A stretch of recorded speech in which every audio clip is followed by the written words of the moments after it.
आपण पाहत आहात तेज तुफान न्यूज, न्यायिक व निर्भीड बातम्यांचे सर्वांचे आवडते नेटवर्क।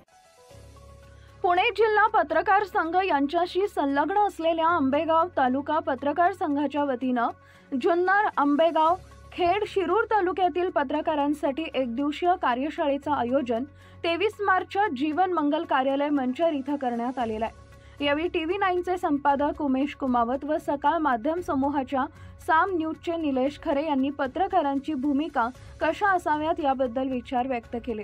जुन्नर, आंबेगाव, खेड, शिरूर तालुक्यातील असंख्य पत्रकार DK वळसे पाटील, कुमार होंडराव, संतोष वळसे, निलेश कन्नव, सचिन तोडकर, जयेश शहा, अशोक शेंगाळे, मोहसिन काठेवाडी, प्रमोद डांगट, किरण वाजगे, अतुल परदेशी, रायचंद्र शिंदे, सदानंद शेवाळे, रवींद्र वाळके, मंगेश पाटे, प्रशांत खुडे, युनुस तांबोळी, आंबेगाव तालुका पत्रकार संघाचे सर्व पदाधिकारी सदस्य उपस्थित होते।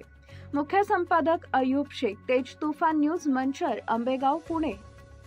पत्रकार हा डावा पत्रकार झाला किंवा उजवा पत्रकार झाला हा सगळ्यात मोठा धोका आहे सध्याचा। आणि जोपर्यंत पत्रकार होणार नाही तोपर्यंत पत्रकारिता काही शिल्लक राहू शकणार नाही। त्यामुळे आपण ज्या मार्गाने जातोय तो अत्यंत खडतर, अत्यंत भयावह अशा स्वरूपाचा मार्ग आहे। आणि त्या मार्गाने जात असताना कमीत कमी चिंतन मनन करण्याची आपल्याला गरज आहे आणि त्यासाठी म्हणून अशा कार्यशाळांचीही आपल्याला गरज आहे।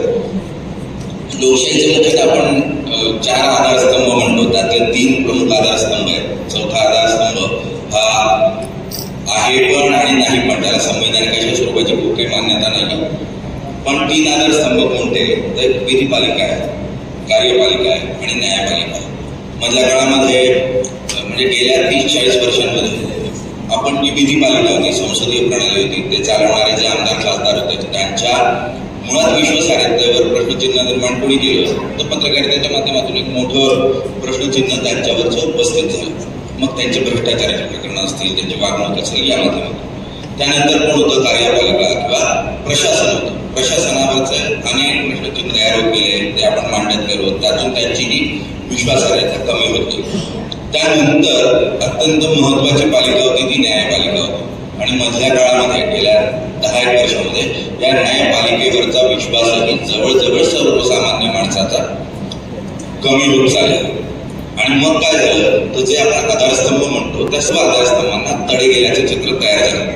आणि हे तडे कोणी तर जो आधारस्तंभ इनव्हिजिबल आहे, तो दिसतच नाही, अशा आधारस्तंभाच्या माध्यमातून जे प्रश्न उपस्थित केले गेले त्यातून मग हे आधारस्तंभ खिळखिळे झाले पूर्णतः।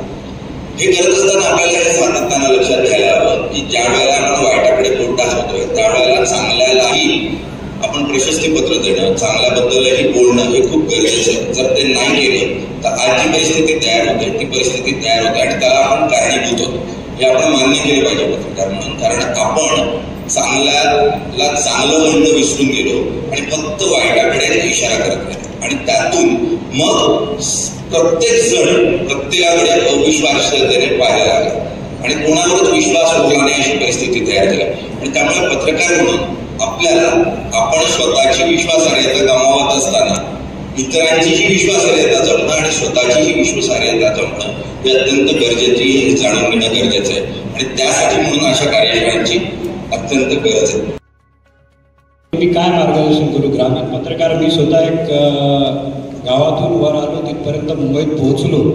मी स्वतः ग्रामीण पत्रकारांना, मला असं वाटतं की ग्रामीण पत्रकारांना मार्गदर्शनाची गरज नाही आहे, ते स्वयंभू असतात। तरी त्यांचं म्हणणं होतं की वळसे पाटील साहेब, हा माझा पहिला कार्यक्रम आहे, मी आजपर्यंत कुठेच गेलो म्हणजे गेली 25 वर्ष मी पत्रकारितेत करतोय। माझी कारकीर्द जर बघितली तर देशात जेव्हा इलेक्ट्रॉनिक मीडिया सुरू झाला, म्हणजे मला आठवतं 27 ऑगस्ट 1999ला झी न्यूज सुरू झाला, जे 24 तास चॅनल होते। त्याच्या 2 दिवसानंतर लगेच मी झीमध्ये अपॉइंट झालो। त्यावेळेस आमचं एक चॅनल होतं, अल्फा मराठी नावाने चॅनल होतं आणि त्या अल्फा मराठीत आम्ही बातम्या द्यायचो। त्यानंतर 4 महिन्यात आजतक आलं, डिसेंबर 2000ची गोष्ट आहे। त्यावेळेस आजतक आला आणि त्यावेळेस गुजरातमध्ये भूकंप झाला होता। आम्ही इलेक्ट्रॉनिक मीडियात एक गोष्ट गमतीने बोलतो की त्या भूकंपातून आजतकचा जन्म झाला, कारण की त्यावेळेसपर्यंत जी पत्रकारिता होती त्यावेळेस ती पत्रकारिता कशी होती, दूरदर्शनवर बातम्या यायच्या आणि दूरदर्शनवर लोक बातम्या बघायचे आणि त्या बातम्यांमध्ये कदाचित तेवढी ॲग्रेशन जी आक्रमकता असते ती नसेल. दूरदर्शनवर आज 10 वाजता आजतक नावाचा एक अर्धाचा प्रोग्राम यायचा आणि नंतर त्याच आजतकचं 24 तास न्यूज चॅनलमध्ये रूपांतर झालं. म्हणजे आता जर आपण पत्रकारिता बघितली मेनली इलेक्ट्रॉनिक मीडियाची, कारण की मी त्यात माझी सुरुवातही त्यात आहे, मी वाढलोही त्यात, कदाचित रिटायरही त्यातच होईल. तर जवळपास 25 वर्ष झाली, म्हणजे देशातल्या इलेक्ट्रॉनिक मीडियाला 25 वर्ष झाली.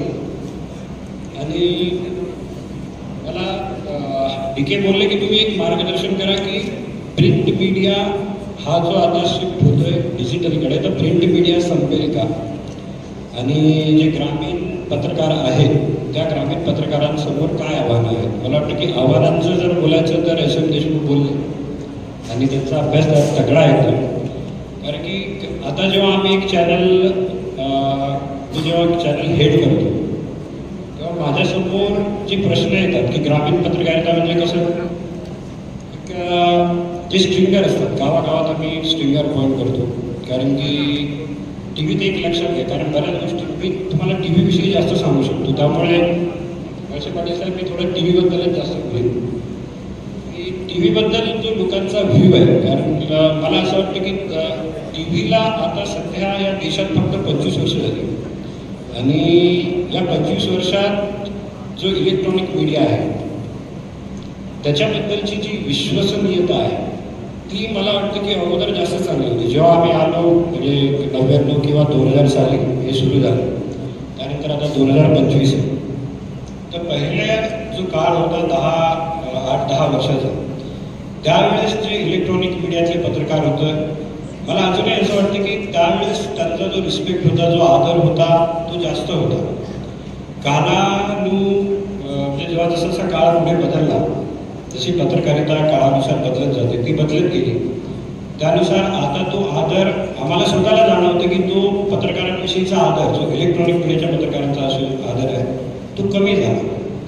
आता याला जबाबदार देशमुख साहेब तुम्ही जेव्हा बोलता की टी व्ही तर मला असं वाटतं की त्याला जबाबदार टी व्ही मीडिया स्वतः आहे. म्हणजे टी व्ही मीडियाने जी विश्वसनीयता त्या काळात होती त्याची ती विश्वसनीयता पुढच्या काळात गमावली.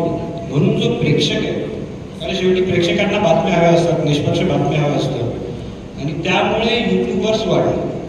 यूट्यूब का वाढलं तर जेव्हा लोक बोलतात की टी व्ही थोडा कमी झाला, टी व्हीचा रेव्हेन्यू आता आम्ही गेले 6 वर्ष चॅनल बघतोय, टी व्हीचा रेव्हेन्यू वाढत नाही, म्हणजे महसूल जो टी व्हीचा वाढत नाही तो कमी होत चालला. त्याचं कारण आहे की लोकांना निष्पक्ष बातम्या हव्या असतात. मग ते निष्पक्ष बातम्यांसाठी कोणता तरी जो दुसरा प्लॅटफॉर्म असेल त्या प्लॅटफॉर्मकडे वळतात. मग तो प्लॅटफॉर्म यूट्यूब असू शकतो किंवा इतर जे प्लॅटफॉर्म आहे तो प्लॅटफॉर्म असू शकतो. त्यामुळे यूट्यूबर्स वाढले. आणि जर आता याविषयी एक दुसरी गोष्ट आहे की प्रिंट मीडिया, तुम्ही मला हे बोललं होतं की प्रिंट मीडियाविषयी भुला, तर प्रिंट मीडियाची काही आकडेवारी माझ्याकडे आहे. तर टी व्हीविषयी मी बोलेन असं तसं, पण प्रिंट मीडियाची एक आकडेवारी मी वेगळी आकडेवारी अमेरिकेची आहे